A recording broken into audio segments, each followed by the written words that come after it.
Olá pessoal, tudo bem?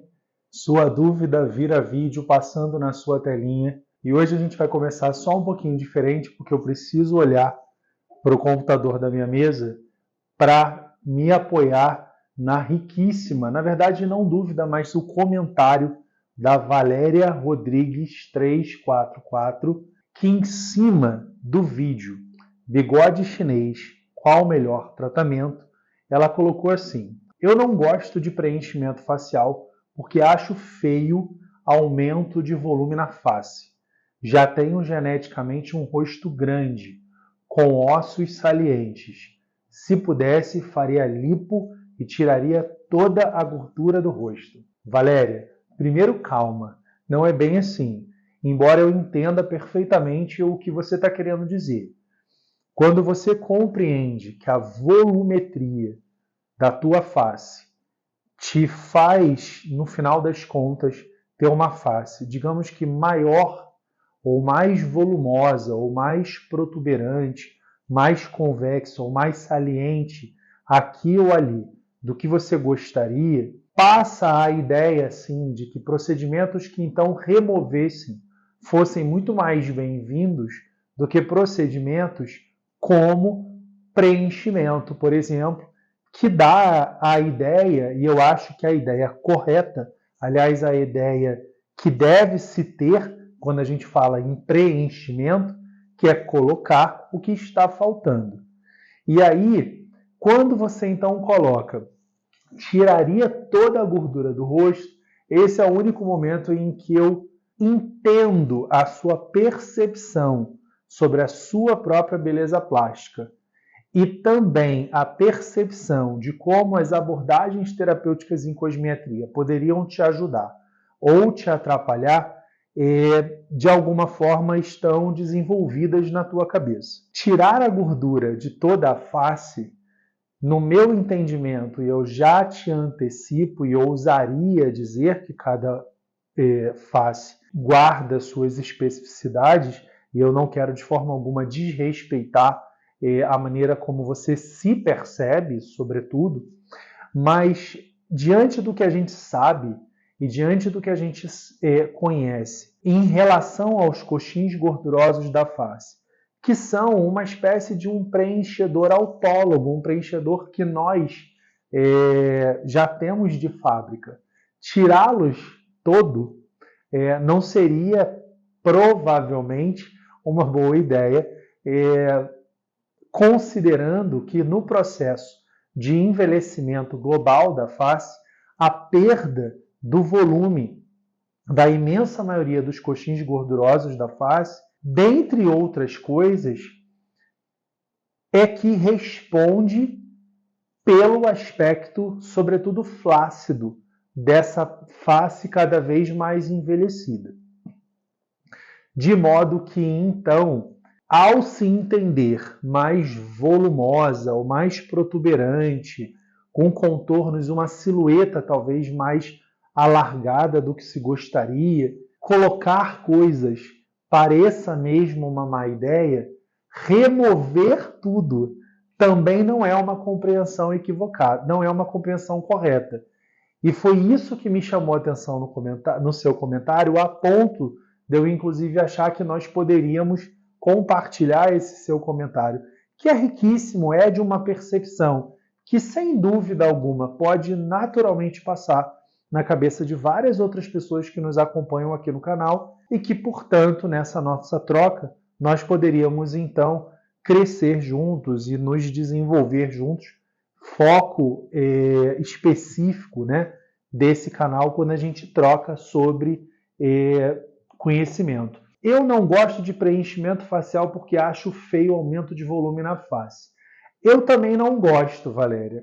Quando numa face, talvez como a sua, em que você não sinta a menor necessidade de colocar volume, a gente esteja vendo, infelizmente, profissionais que talvez por falta de treino técnico, ou talvez por falta mesmo de senso artístico, ainda acham que todo e qualquer rosto mereça receber géis de ácido hialurônico E aí eu vou falar o que eu acho que é a grande questão, numa receita de bolo. Porque se todos nós estamos envelhecendo, e no envelhecimento todos nós estamos experimentando em maior ou menor grau a perda de alguns coxins gordurosos da face, eu diria que é inevitável pensar no preenchimento como um dos pilares dos tratamentos ou do gerenciamento do envelhecimento, sobretudo facial. E digo isso de maneira enfática, como vocês já perceberam, porque infelizmente há quem venha demonizando os preenchimentos de ácido hialurônico com o discurso de produtos que apenas estimulam o colágeno ou produtos que seriam uma espécie de um elixir da beleza e que muito trabalham o estímulo de ácido hialurônico, colágeno e elastina e, consequentemente, melhora da textura, do viço e da qualidade da pele. E aí, como esse discurso realmente ele é, na teoria, todo muito lindo, para que ainda pensar em colocar coisas? Mas aí eu vou voltar a dizer, porque nós estamos, e aí deixa eu pegar aqui o Zezinho emprestado, perdendo ossatura. Nós estamos perdendo tecidos, remodelando os nossos volumes faciais, não apenas às custas da perda dos coxins gordurosos, mas também das convexidades ósseas. Então, não é correto, na minha humilde opinião, defender a ideia de demonizar aquilo que vai fazer refill, que vai repor, que vai recuperar, que vai resgatar contornos e volumes da juventude, contornos e volumes joviais. E aí eu concordo com a Valéria. Não tendo a gostar de preenchimento, porque dá muito volume, quando esse preenchimento está dando um volume infinitamente maior do que, inclusive, aquele próprio ou aquela própria paciente teve quando jovem. Eu não quero ser deselegante, lembrando daquelas figuras muito públicas, extremamente famosas, por rostos ditos harmonizados, em que as pessoas vieram parar aqui, né? Isso daqui, para fazer carinho nelas, a gente tem que fazer carinho aqui, de tão grande de ácido hialurônico que essas pessoas estão. Aí sim cabe a reflexão, que eu acho que tem tudo a ver com o apontamento que a Valéria levanta. Essa pessoa, ela tinha essa eminência malar e esse arco zigomático aqui, quando ela era mais jovem?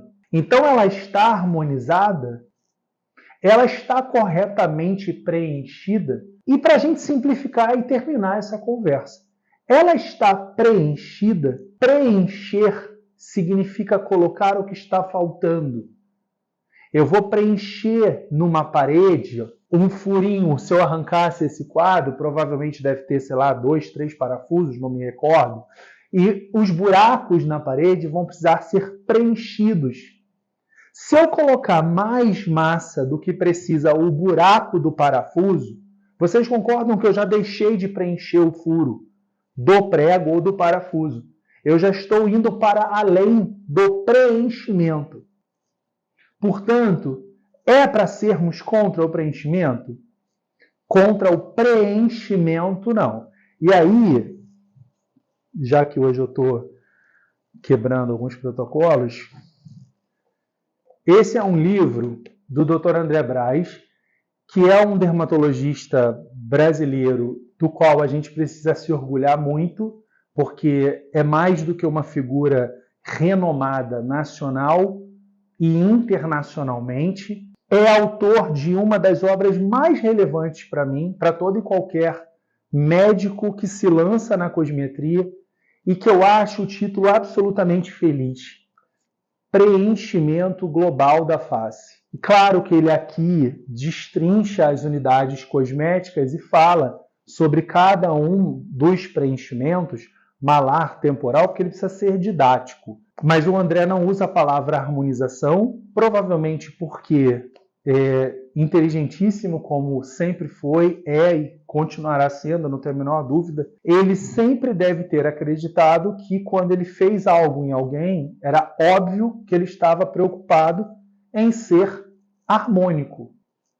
Óbvio. A gente fala na harmonização como se a harmonização fosse um tratamento. E aí, se tiver que ser, eu vou dizer que então esse é um tratamento que eu não quero aprender. Porque quando as pessoas são harmonizadas, elas são padronizadas. Aí volta a minha fala no início desse vídeo. Elas são preenchidas diante de uma receita de bolo.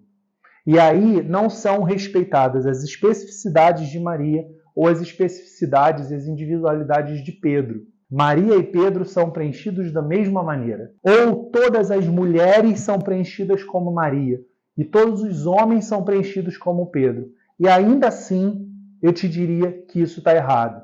E aí sim, eu vou concordar com essa percepção negativa que tem a Valéria em relação aos preenchimentos faciais, sejam eles em unidades cosméticas isoladas da face, seja ele diante de uma abordagem mais global, como a gente nota. Enfim, dá pano para manga esse assunto, por isso que eu achei o comentário da Valéria, porque não é uma dúvida exatamente, tão relevante para estar aqui nesse nosso projeto paralelo, em que a sua dúvida vira vídeo.